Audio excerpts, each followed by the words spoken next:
3, 2, 1. Great. Good afternoon. Welcome. My name is Morgan Denton. I'm absolutely certain that you all know that by now because, we've been communicating quite a bit.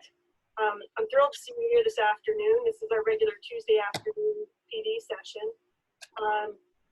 Today we're going to look at the updated standards for the purpose of setting some good learning intentions and thinking about how we provide feedback in a pass-fail system, or even when we're told not to grade at all, how do we make sure that meaningful learning is still taking place? Let's just check in. I think most people have been here before, but we'll just make sure that everyone is muted. You have the control of your mute, so you can unmute. For the most part, it's really helpful if you just keep it muted until we call on you. And when I open up discussion, if you raise your hand, I'll call on you as I see your hand coming up. It creates the order, kind of like hitting the buzzer in a game show, right? First person to raise their hand goes to the top of the list. So I'll call on you, and then you can unmute your microphone and talk to us. And Dee is here today. Hopefully you all know Danielle Saucier. Dee, she's the K-5 specialist, my partner in crime here at DOE. And so Dee, if you would just kind of let me know if there's something chatting to pay attention to. I do have on these Tuesday afternoon sessions, I have a prepared slideshow here. And so I'm going to put that up and work through that. Here we go. Sorry, I just have to get all my different screens. I actually work on 2 screens, and now that I'm at home, I have the opportunity to work on 3 screens. That may be one too many to keep track of, to tell you the truth. All right, so I want to point out, I sent you in the message the link to the Padlet. It's one Padlet where each column has materials for each successive PD session. And we'll go there later today. Right now, this slide deck is there in that Padlet. So tomorrow, I would expect that the recording of this particular session will be parked on this slide, which I will update the Padlet tomorrow with the new slide deck, including the recording of this session. But I wanted to point out, at the end of today's session, if you complete this Google form, you get your contact hours. And I'm going to have to rely on you to do that because I'm not taking attendance at these. So if you want to do that, make sure you grab your contact hour. And do make sure that your answer to the very last question is yes, because that's how you get the contact hour. Okay, so today we're going to talk about developing those learning intentions that will help us move into our current reality of, we're not using 4-point rubrics for the most part. I'm not really sure if anyone is right now. Limited feedback, limited contact with students. And what we were just talking about, limited direct instruction. So how do we keep the learning moving forward in that kind of environment?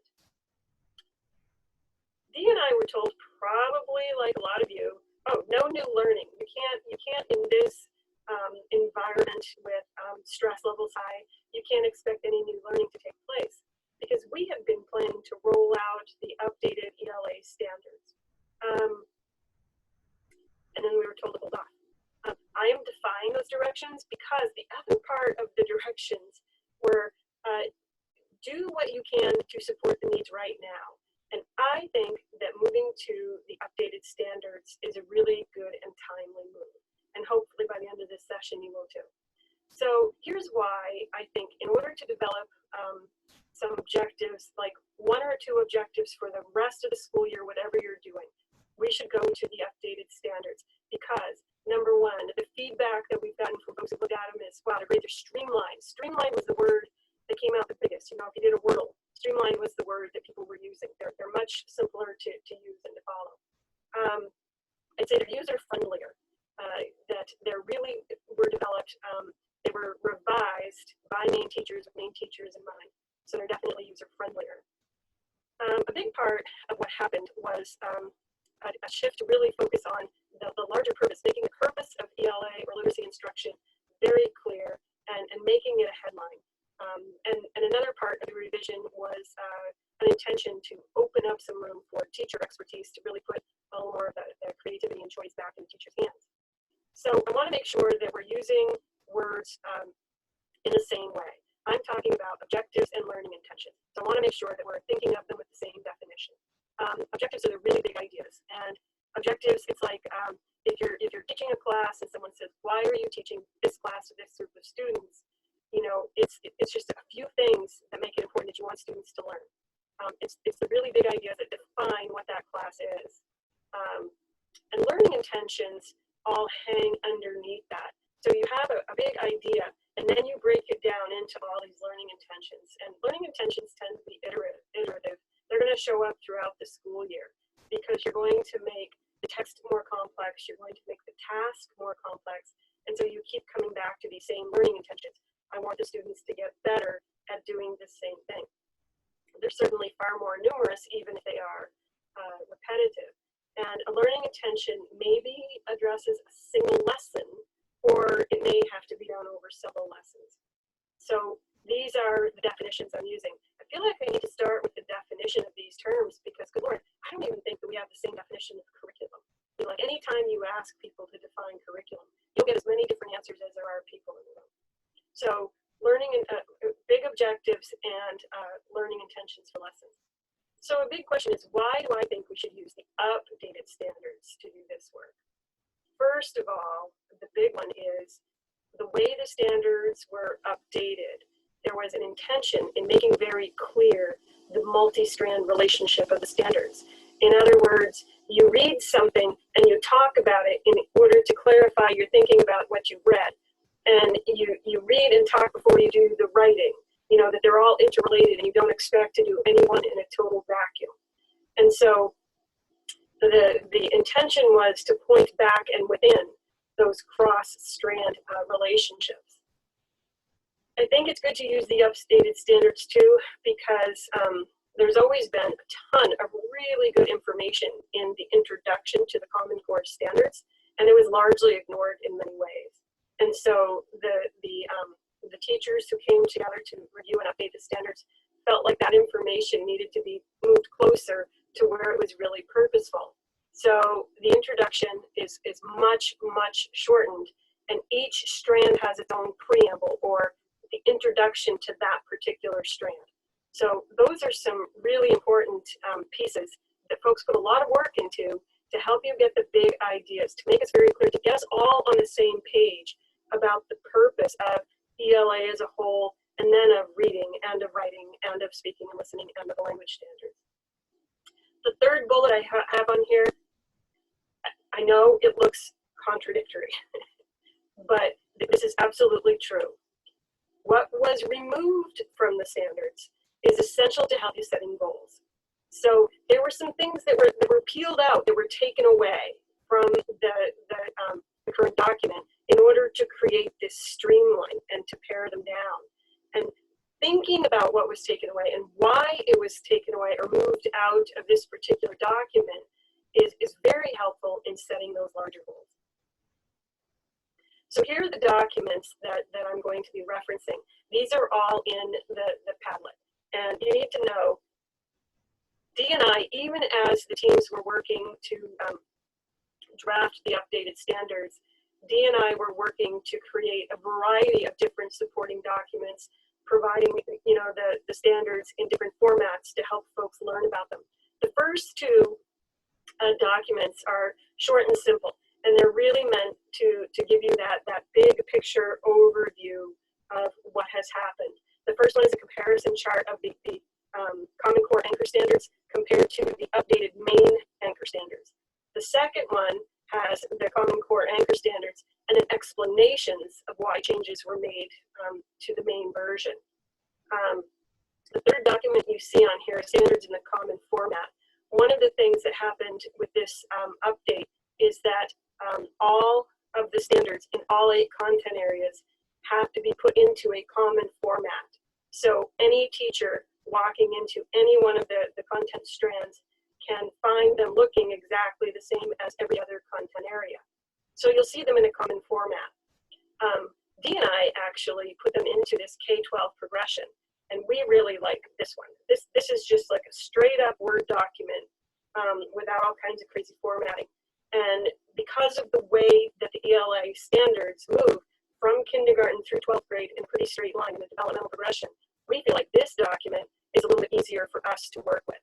That's not necessarily the case in every content area. And so that's why the con formatting it looks a little bit different in each of the content areas. So these are the 4 documents that I'm suggesting that we work with in order to get into that. And I will move in a few minutes over to the Padlet to walk through these. So I think a good way to start is to really take some time and look at the introduction to ELA. This is not a 20 or a 40 or a 60-page document. This is 2 pages. You know, this is a nice, succinct, right to the point introduction to ELA. What you see up here are 3 sentences directly out of the ELA introduction. I'd like you to take a few minutes, look at these 3 sentences. This is my attempt to provide a succinct summary, and tell me, what do you expect to find in the standards? What is going to be in these updated standards if you're just thinking about these 3 big ideas?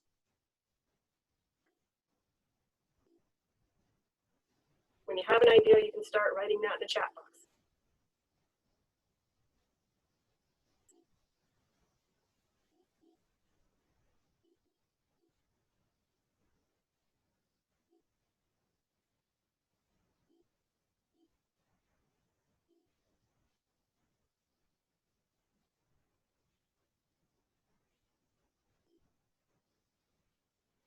Okay, so you're looking at 3 sentences from the introduction.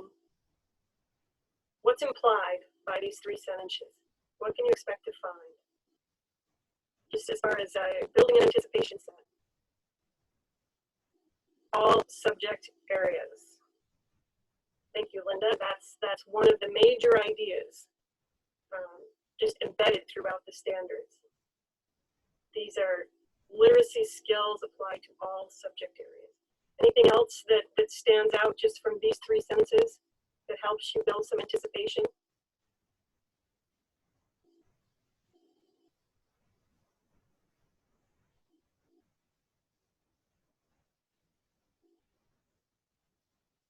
This word measurable, that's a pretty critical word. In the beginning, when we first had standards, so it was at 97, we kind of forgot that part. And so trying to get to this place where the standards are measurable. But yeah, the biggest idea, and we're going to talk a lot more about this, is the idea that our ELA standards are about literacy development, and they really do apply to all content areas, all disciplines. All right, so let's talk just a little bit about some of the changes made. Language standards.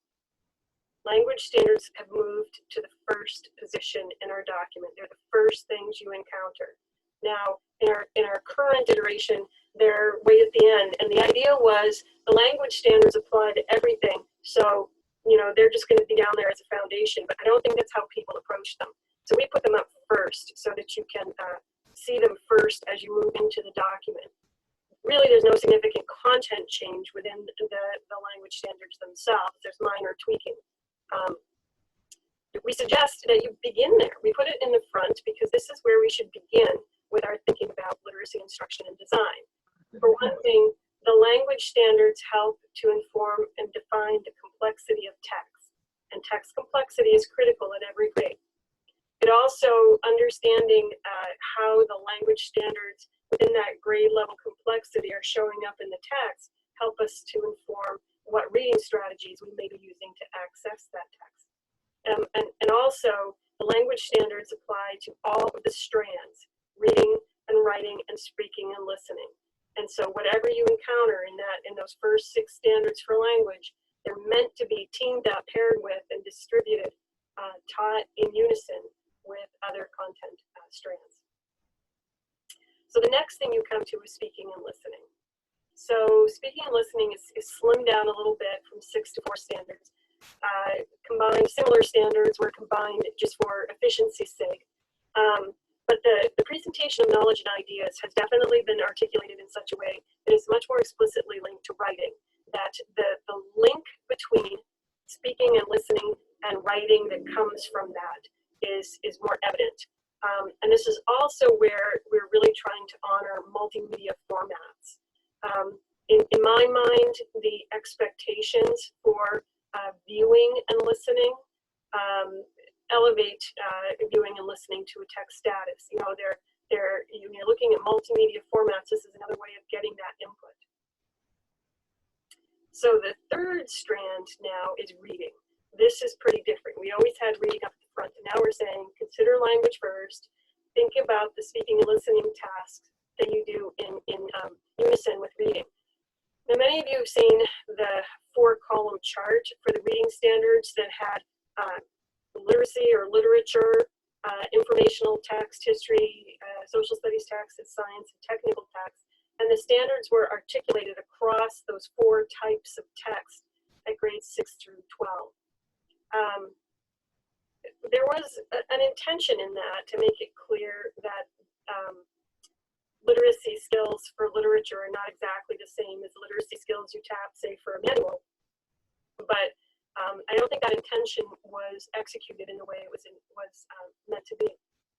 So the teachers on the review committee combined those 4 columns into one, and they were looking at the kind of literacy learning that students are expected to do regardless of the text type, right?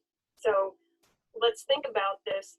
What is the impact? And here's where I'd love for you to raise your hand, and I'll call on you if you want to talk a little bit about what you expect by shrinking these 4 columns down into one. What do you think will be the impact in your school? What will be the impact in your classroom? So we said in the introduction, we expect ELA to apply to all content areas, but then in reading, we took away the distinct text type defined in content areas. Okay, so what's the impact? What does that mean?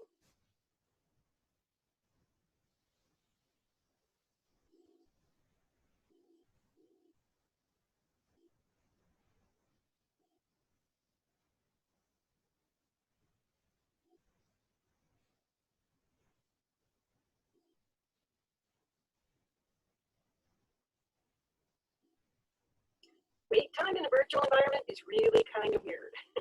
Seeing no hands, I'm going to go on and come back to that question a little later on. So the last strand that we present is writing. And this is where the most changes were made. 10 writing standards have been combined into 3. And one of the ways that happened is that the first 3 standards, the expectations for teaching text types, have been moved out of rule. So that means they're not a part of the standards document. They are going to be moved over to guidance. And that's a pretty big deal. The teachers on the committee were very conscientious about what's in the document because it is in rule, because it does take legislative action. And so they wanted to be sure that what is in the rule clearly identifies what is best for students to learn. So once they took those 3 standards out, which essentially created a checklist, right? They were approached often as a checklist. And that's not what writing is. Writing is not a checklist.